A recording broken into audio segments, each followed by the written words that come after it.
ಮಾನ್ಯ ಶಾಸಕರಾಗಿರುವಂತಹ ಸನ್ಮಾನ್ಯ ಬರುವುದಕ್ಕಿದೆ. ಆ ನಿಟ್ಟಿನಲ್ಲಿ ಈ ಕಾರ್ಯ ಆರಂಭ ಆಗುತ್ತೆ. ಸುಮಾರು 20 ನಿಮಿಷ ಇದಕ್ಕೆ ತೆಗೆದುಕೊಳ್ಳುವ ಕಾರಣ ಒಂದೇ ಮಾತರಂ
ಅಧ್ಯಕ್ಷನಾಗಿ ನನಗೆ ಬಹಳ ಗುರುತರವಾದಂತಹ ಜವಾಬ್ದಾರಿಯನ್ನ ಅಶೋಕ್ ಕುಮಾರ್ ರೈ ಅವರು ವಹಿಸಿದ್ರು. ಅವರ ಕಲ್ಪನೆಯ ಅನೇಕ ಕೆಲಸಗಳನ್ನ ಪುತ್ತೂರಿನಲ್ಲಿ ಸಾಕಾರಗೊಳಿಸಬೇಕು ಅನ್ನುವ ಉದ್ದೇಶದಿಂದಲೇ ಅವರು ನನ್ನನ್ನು ಈ ಅಧ್ಯಕ್ಷ ಸ್ಥಾನಕ್ಕೆ ತಂದು ಕೂರಿಸಿದ್ರು ಅಂತ ನನಗೆ ಅನ್ನಿಸ್ತದೆ. ಅವರು ನೀಡುವ ಸಲಹೆ ಸೂಚನೆಗಳನ್ನು, ಅವರು ಕೊಡುವಂತಹ ಗೈಡೆನ್ಸ್ ಅನ್ನ ಮನದಲ್ಲಿ ಇಟ್ಟುಕೊಂಡು ಇಡೀ ಪುತ್ತೂರಿನ ಒಳಿತಿಗೆ ಯಾವುದೆಲ್ಲ ಕೆಲಸವನ್ನ ಮಾಡಬೇಕು ಅನ್ನುವುದನ್ನ ಗಮನದಲ್ಲಿ ಇಟ್ಟುಕೊಂಡು ಪುತ್ತೂರು ನಗರ ಯೋಜನಾ ಪ್ರಾಧಿಕಾರ ಕೆಲಸ ಮಾಡ್ತದೆ. ಈ ನಿಟ್ಟಿನಲ್ಲಿ ನಾನು ಅಧ್ಯಕ್ಷನಾದ ಆರಂಭದಲ್ಲಿಯೇ ಅಶೋಕ್ ಕುಮಾರ್ ರೈ ಅವರು ಒಂದು ಮಾತು ಹೇಳಿದ್ರು, ನಾವು ಪುತ್ತೂರಿನಲ್ಲಿ ಒಂದು ಬೃಹತ್ ರಾಷ್ಟ್ರಧ್ವಜದ ಸ್ತಂಭವನ್ನ ಸ್ಥಾಪನೆ ಮಾಡುವ ಅಂತ. ಅದಕ್ಕೆ ನಗರಸಭೆಯಿಂದ ಸುಮಾರು 45 ಲಕ್ಷ ರೂಪಾಯಿಗಳು, ನನ್ನ ಅನುದಾನದಿಂದ ಸುಮಾರು 25 ಲಕ್ಷ ರೂಪಾಯಿಗಳನ್ನ ನೀಡ್ತಾ ಇದ್ದೇನೆ. ಸುಮಾರು 1 ಕೋಟಿ ರೂಪಾಯಿ ವೆಚ್ಚದ ಈ ಪ್ರಾಜೆಕ್ಟ್ಗೆ ನೀವು 35 ಲಕ್ಷ ರೂಪಾಯಿಗಳನ್ನು ನೀಡಬೇಕು ಅನ್ನುವ ಅವರ ಮಾತಿನಂತೆ ನಾವು ಕೂಡ ಇದಕ್ಕೆ 35 ಲಕ್ಷ ರೂಪಾಯಿಗಳನ್ನ ನಗರ ಯೋಜನಾ ಪ್ರಾಧಿಕಾರದಿಂದ ಇಟ್ಟಿದ್ದೆವು. ಇವತ್ತು ನಾನು ಯಾವಾಗಲೂ ಮಾತಾಡುವಾಗ ಹೇಳಲಿಕ್ಕುಂಟು, ಅಭಿವೃದ್ಧಿ ಅಂದರೆ that is the bench mark ಅಂತ. ಬಾಕಿದೆಲ್ಲ ಆಗ್ತದೆ, ಹೋಗ್ತದೆ, ನೆನಪಿರುವುದಿಲ್ಲ.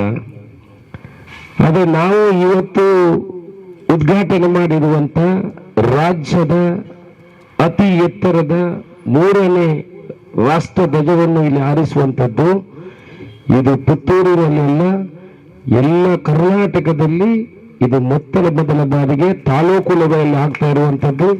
ಇದು ಇತಿಹಾಸ. ಇದಕ್ಕೆ 40 ವರ್ಷದ ಆಯುಷ್ಯ ಇದೆ. ಇದು 40 ವರ್ಷದವರೆಗೆ ಪುತ್ತೂರಿನಲ್ಲಿ 380 ಫೀಟ್ ಅಲ್ಲಿ ರಾಷ್ಟ್ರಧ್ವಜವನ್ನು ಹಾರಿಸಿದವರು ಯಾರು ಅಂತ ಹೇಳಿದ್ರೆ, ಅಶೋಕ್ ರೈ ಶಾಸಕರಾಗಿರುವಾಗ, ಅಮಲಚಂದ್ರ ಅವರು ಅಧ್ಯಕ್ಷ ಇರುವಾಗ, ಈ ಸದಸ್ಯರು ಲಾನ್ಸಿ ಮಸ್ಕರಿಂದ ಸ್ನೇಹಲ್ ಶೆಟ್ಟಿ, ಅನ್ವರ್ ಕಾಸಿಂ ಅವರೆಲ್ಲ ಸದಸ್ಯರಾಗಿರುವಾಗಲೇ ಇದು ಮಾಡಿದ್ದು. ಇದು 40 ವರ್ಷ ಇವರ ಹೆಸರನ್ನು ಯಾರಿಗೂ ಕೂಡ ಬದಲಾವಣೆ ಮಾಡಲಿಕ್ಕೆ ಆಗುವುದಿಲ್ಲ. ನಾವು ದೇಶದ ಬಗ್ಗೆ ಪ್ರೀತಿಯನ್ನು ತೋರಿಸ್ತೀವಿ. ದೇಶದ ಬಗ್ಗೆ ಬರೀ ಮೈಕದಲ್ಲಿ ಪ್ರೀತಿಯನ್ನು ತೋರಿಸಿದ್ರೆ ಖಂಡಿತ ಸಾಧ್ಯ ಇಲ್ಲ. ದೇಶದ ಬಗ್ಗೆ ಪ್ರೀತಿ ಎಲ್ಲಿ ತೋರಿಸ್ಬೇಕೆಂದ್ರೆ ಹೃದಯದಲ್ಲಿ ತೋರಿಸ್ಬೇಕು. ಮಕ್ಕಳಿಗೆ ಗೊತ್ತಾಗಬೇಕಿದ್ರೆ, ಮುಂದಿನ ಜನಾಂಗಕ್ಕೆ ಗೊತ್ತಾಗಬೇಕಿದ್ರೆ ಈ ತರ ನಮ್ಮ ದೇಶದ ಧ್ವಜವನ್ನು ಎತ್ತರಕ್ಕೆ ಹಾರಿಸಿ ಮಕ್ಕಳಲ್ಲಿ ದೇಶ ಪ್ರೇಮವನ್ನು ಹುಟ್ಟಿಸುವಂತಹ ಕೆಲಸವನ್ನು ನಾವು ಮಾಡಬೇಕು. ನಾವು ಯಾರ ವಿರೋಧಿಗಳಾಗಬೇಕು? ಈ ದೇಶವನ್ನು ಯಾರು ವಿರೋಧ ಮಾಡ್ತಾನ ನಾವೆಲ್ಲ ಅವರಿಗೆ ವಿರೋಧಿಗಳಾಗಬೇಕು. ಈ ದೇಶವನ್ನು ನಾವು ಪ್ರೇಮದಲ್ಲಿ ನೋಡ್ತಾರೆ, ನಾವೆಲ್ಲ ಒಗ್ಗಟ್ಟಿಂದ ಬಾಳಬೇಕು. ಇದು ದೇಶದ ಸಂಕೇತ. ಎಲ್ಲ ಜಾತಿ ಮತ ಎಲ್ಲ ಇರ್ಬೋದು. ಅದು ದೇಶ ಇದ್ರೆ ನಾವೆಲ್ಲ ಇರ್ಬೋದು, ದೇಶ ಇಲ್ಲದ್ರೆ ಯಾವುದೂ ಇರ್ಲಿಕ್ಕಿಲ್ಲ.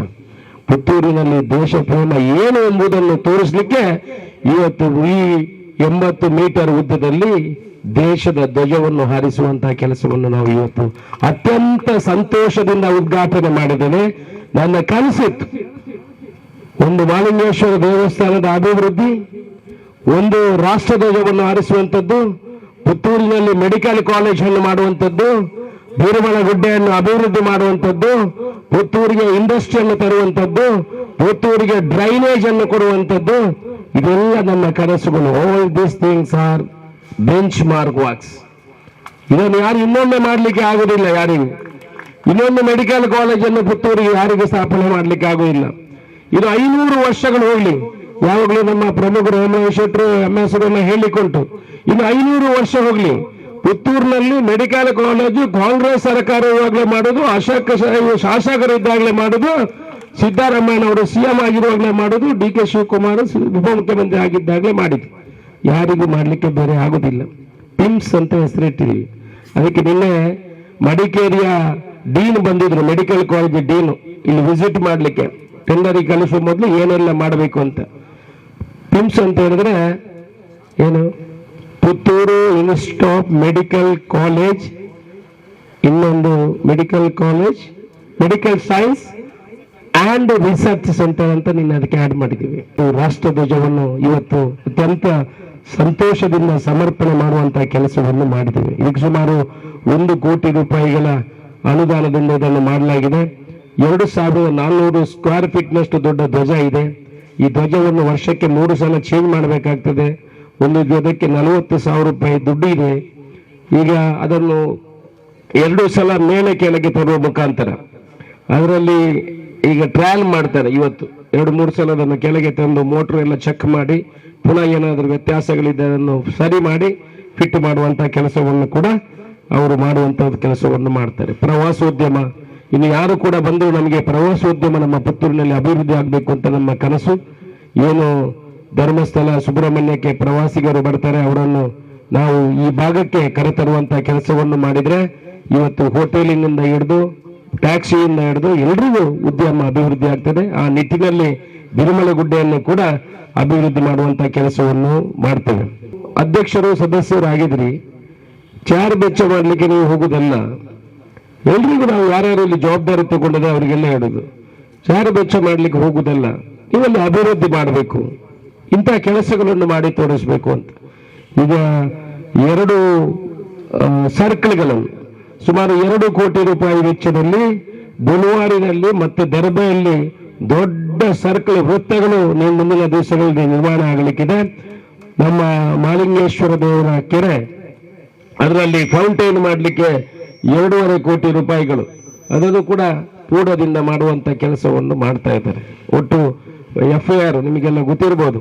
ಅವರು ಬಂದ ನಂತರ ಇಲ್ಲಿ ಯಾರೆಲ್ಲ ಅನಧಿಕೃತ ಬಿಲ್ಡಿಂಗ್ ಅರ್ಧರ್ಧದಲ್ಲಿತ್ತು ಆ FIR ಅನ್ನು ಸರಿ ಮಾಡುವ ಮುಖಾಂತರ ಅದು ಕೂಡ ಜನರಿಗೆ ಎಲ್ಲರೂ ನಮ್ಮ ಇವರು ಅನ್ವರ್ ಕಾಸಿಂ ಆಗಲಿ, ನೇಹರ್ ಆಗಲಿ, ಮತ್ತೆ ಲ್ಯಾನ್ಸಿ ಮಸ್ಕರ್ ಮತ್ತೆ ಅಧಿಕಾರಿಗಳು ಕೂಡ ನಮ್ಮ ಗುರು ಅವರು ಇದ್ದಾರೆ, ಒಳ್ಳೆ ಎಕ್ಸ್ಪೀರಿಯನ್ಸ್ಡ್, ಅವರೆಲ್ಲ ಸಹಕಾರವನ್ನು ಕೊಡ್ತಾರೆ. ನಗರಸಭೆಯಿಂದ ಎಲ್ಲ ಕಡೆಯಿಂದ ನಮಗೆ ಸಹಕಾರ ಸಿಗುವ ಕಾರಣ ಇಂತಹ ಕೆಲಸಗಳನ್ನು ನಮಗೆ ಮಾಡಲಿಕ್ಕೆ ಅವಕಾಶ ಆಗ್ತದೆ. ಆ ಮುಖಾಂತರ ಇಂತಹ ಕೆಲಸಗಳನ್ನು ಮಾಡ್ತಾರೆ ಅನ್ನೋ ಮಾತನ್ನು ಹೇಳಿ ಇನ್ನಷ್ಟು ಅಭಿವೃದ್ಧಿ ಪುತ್ತೂರಲ್ಲಿ ಆಗ್ಲಿ, ನಿಮ್ಮ ಸಹಕಾರ ಮಾರ್ಗದರ್ಶನ ಇರ್ಲಿ ಅನ್ನೋ ಮಾತನ್ನು ಹೇಳಿ ಎಲ್ರಿಗೂ ಇವತ್ತು ಮಕ್ಕಳು ಬಂದಿದ್ದಾರೆ, NCC ಅವರು ಬಂದಿದ್ದಾರೆ, ನಮ್ಮ ಆರ್ಮಿ ಭಾರತವನ್ನು ದೇಶವನ್ನು ಕಾಯುವಂತವರು ಎಲ್ಲ ರಿಟೈರ್ಡ್ ಆದವರು ನಮ್ಮ ಈ ಪುತ್ತೂರಿನವರೆಲ್ಲ ಬಂದಿದ್ದಾರೆ.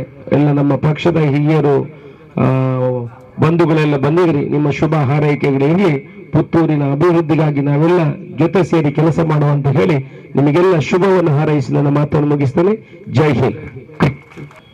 ಬೋಲೋ ಭಾರತ್ ಮಾತಾ ಕೀ.